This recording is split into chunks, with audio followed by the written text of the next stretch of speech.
In July 1944, a prisoner of war made a decision that would change his life forever. Lieutenant Commander Ralph Goodwin stood at the wire of Sham Shui Po camp. Behind him lay 3 years of brutal captivity under the Japanese. Ahead lay 870 miles of enemy territory and almost certain death. This is the story of one man's extraordinary journey to freedom, a tale of courage, determination, and survival against impossible odds. Ralph Goodwin was a New Zealander serving as a lieutenant in the Royal New Zealand Navy. In December 1941, he was stationed in Hong Kong when the Japanese invaded. The attack came just hours after Pearl Harbor, part of Japan's coordinated offensive. Hong Kong was vastly outnumbered, with only 14,000 defenders.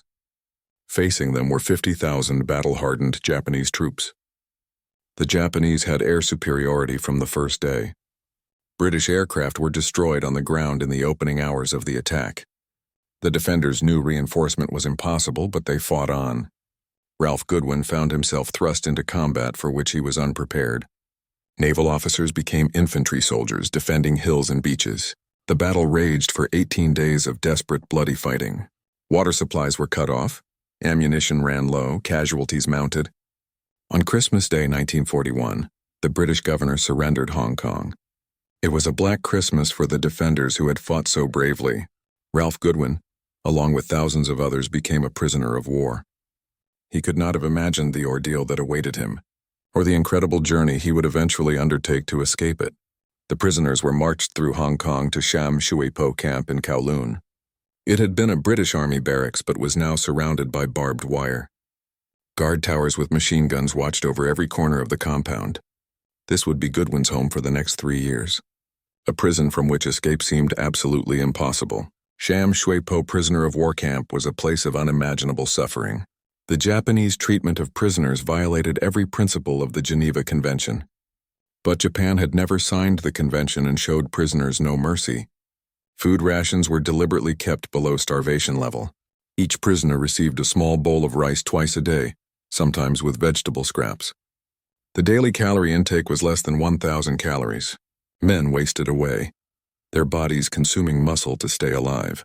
Ralph Goodwin watched his weight drop from 170 pounds to barely 100 pounds over the course of his imprisonment. Disease swept through the camp in waves of death. Dysentery, beriberi, malaria, diphtheria, cholera. The sick lay in crowded huts with almost no medical supplies. Doctors did their best with nothing but dedication and improvisation. Every day, prisoners died and were buried in mass graves. The Japanese guards were brutal and unpredictable. Men were beaten for the smallest infractions, real or imagined. A guard might strike a prisoner simply for looking at him wrong. Punishment could be savage, including torture and execution. Prisoners learned to keep their heads down and attract no attention. Work parties were forced to labor on Japanese military projects, expanding the airport, building fortifications, loading ships. Starving men performed hard labor in tropical heat without adequate water.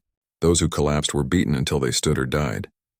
Ralph Goodwin endured this hell with grim determination. He kept a mental record of everything, observing the guards and their routines. He noted the camp layout, the weak points in security, the patterns of patrols. Even then, in those dark early months, escape was forming in his mind. But he knew it would take time, planning, and the right moment. Most prisoners believed escape from Japanese camps was suicide.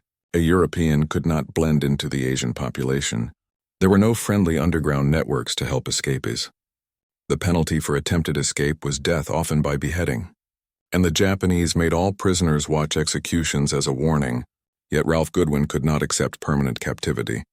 The thought of spending the entire war as a prisoner was unbearable. He would rather die trying to escape than waste away in the camp.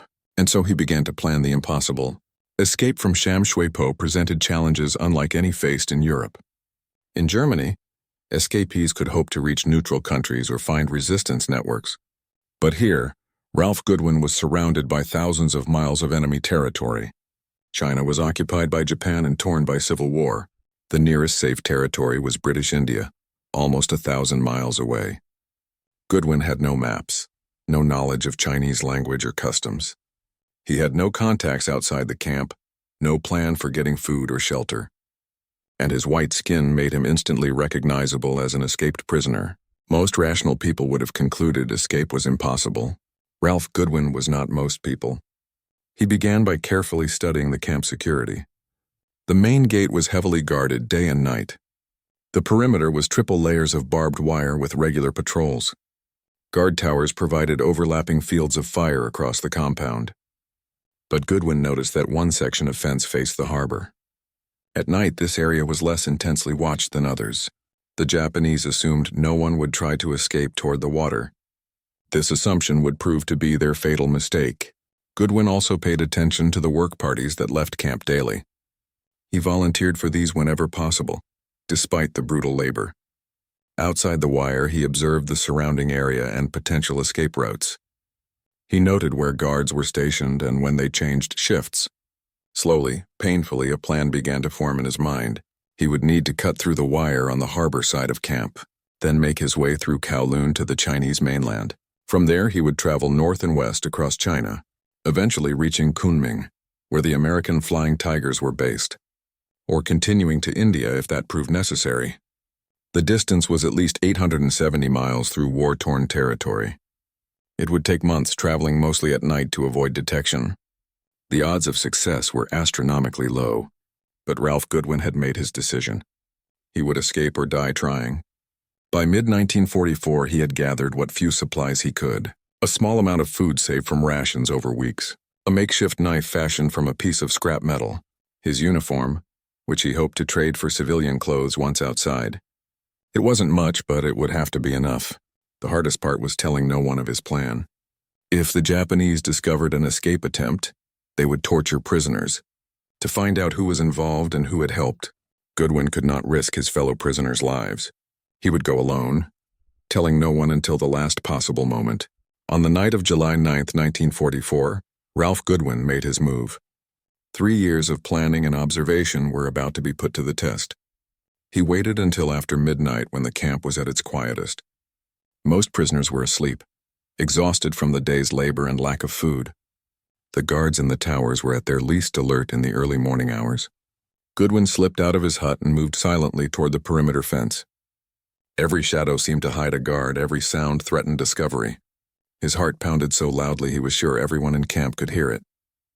He reached the fence at the point he had identified months earlier, the harbor side, where the guard towers were spaced slightly farther apart. Using his homemade knife, he began cutting the wire. Each snip of the metal seemed impossibly loud in the night silence. He paused after each cut, listening for any sign of alarm. Minutes felt like hours as he worked through the first layer of wire, then the second layer, then the third. Finally, he had created an opening just large enough to squeeze through. The wire tore at his clothes and skin as he pushed through the gap. But pain was irrelevant. He was through the fence. He was outside Sham Shui Po for the first time in 3 years. For a moment, Ralph Goodwin lay on the ground beyond the wire, waiting for the shout of discovery, the crack of rifle fire. But the night remained silent except for the distant sound of water. He got to his feet and began moving toward the harbor. Staying low, using every bit of cover, he made his way through the industrial area.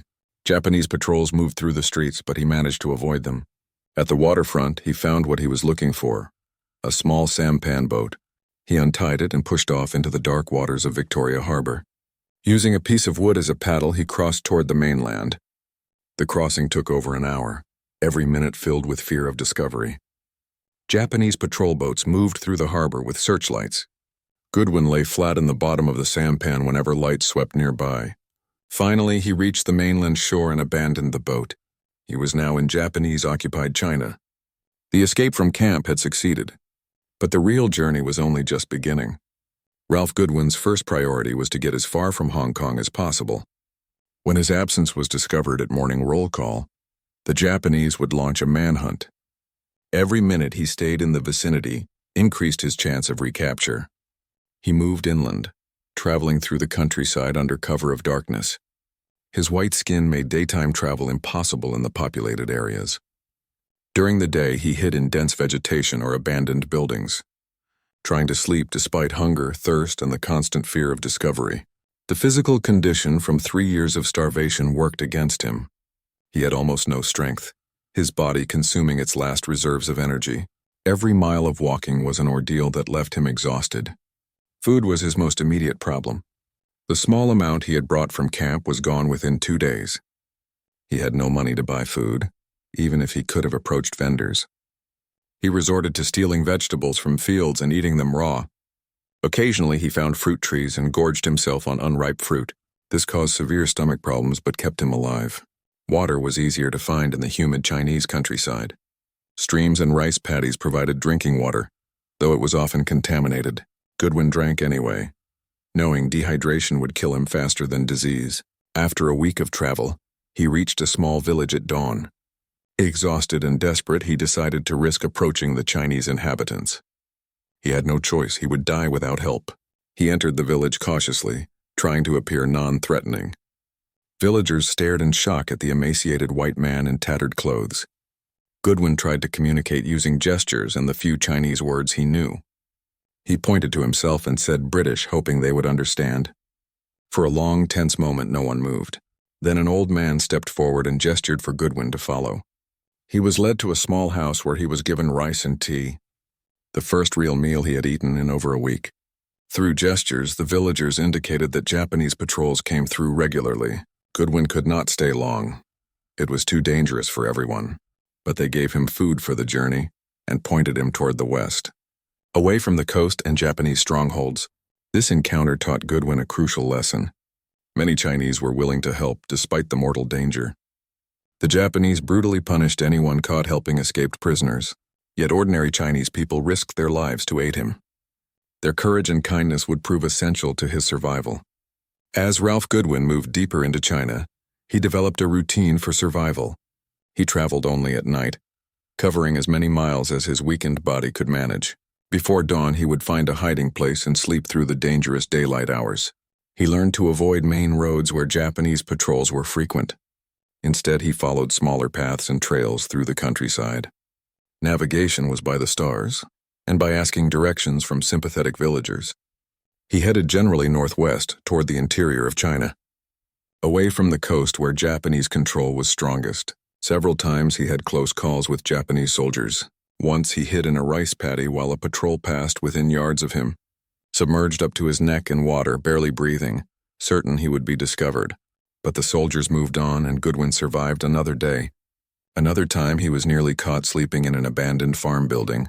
He woke to voices outside and barely escaped through a back window.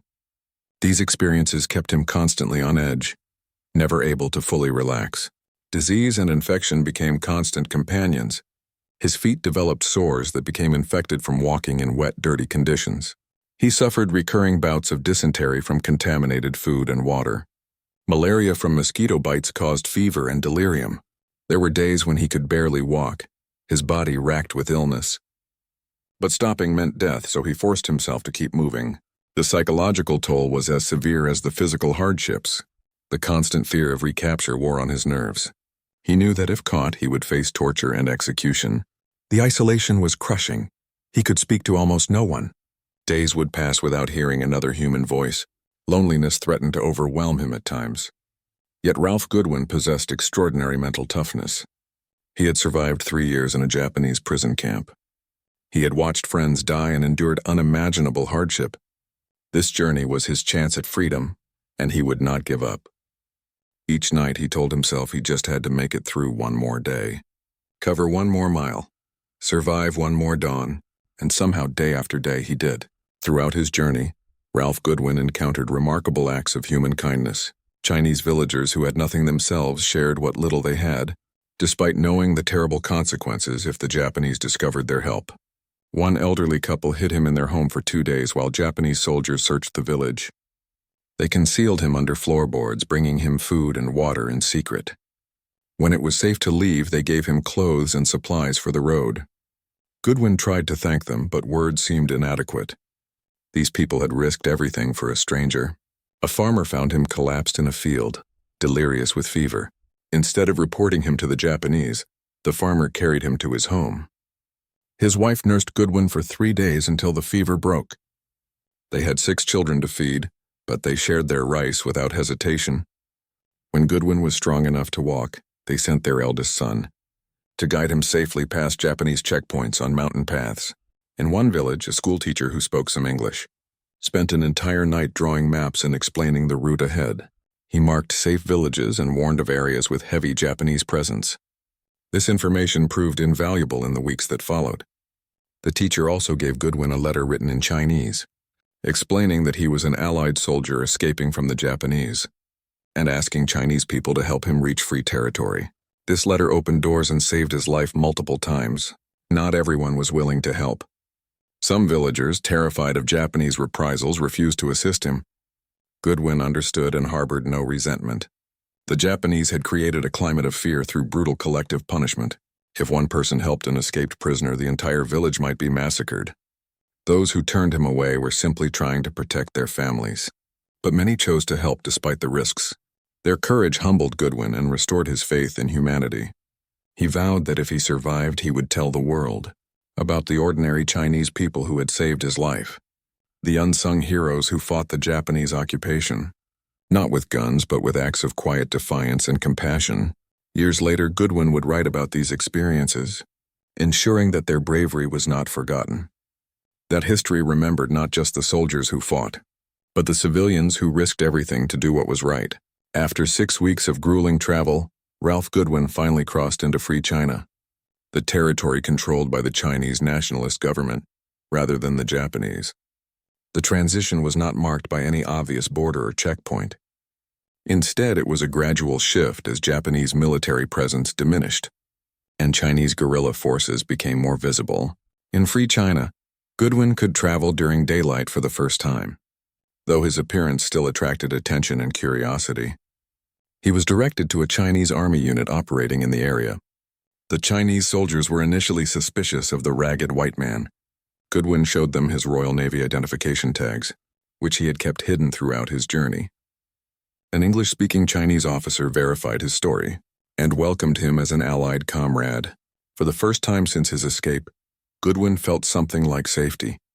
The Chinese army provided him with food, clean clothes, and medical attention. A doctor examined him and was shocked at his physical condition.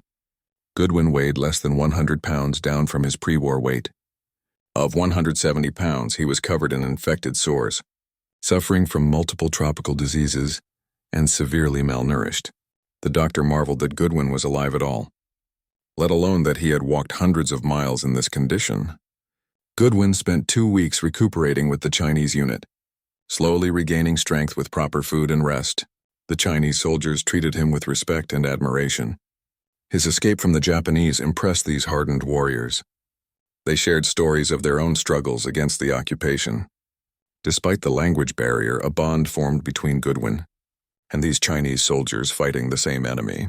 When he was strong enough to travel, the Chinese arranged transport to Kunming, where the American 14th Air Force was based, the famous Flying Tigers commanded by General Claire Chennault. Goodwin traveled by truck, train, and boat, moving through the interior of wartime China. He saw a country devastated by years of Japanese invasion.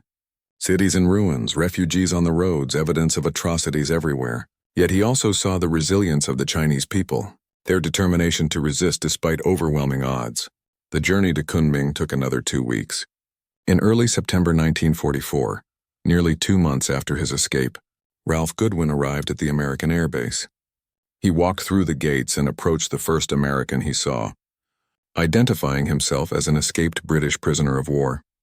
The American stared at the skeletal figure in ragged Chinese clothes and immediately called for help. Ralph Goodwin had made it to safety.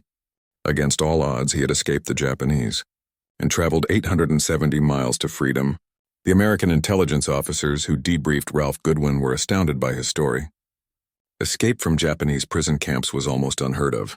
Successful escapes that reached Allied lines were virtually non-existent. Goodwin provided detailed information about conditions in Sham Shui Po camp, the treatment of prisoners, the security measures, the camp layout. This intelligence would prove valuable for planning raids and understanding Japanese prisoner of war operations. He also provided information about Japanese troop movements and defensive positions he had observed during his journey. The Americans were particularly interested in his route through China and the network of sympathetic Chinese who had helped him. This information could be useful for establishing escape lines for downed American pilots in the future. Medical examination revealed the toll the escape had taken. Goodwin was diagnosed with malaria, dysentery, beriberi, and multiple other tropical diseases. His feet were severely damaged from months of walking. He had lost over 70 pounds from his pre-war weight.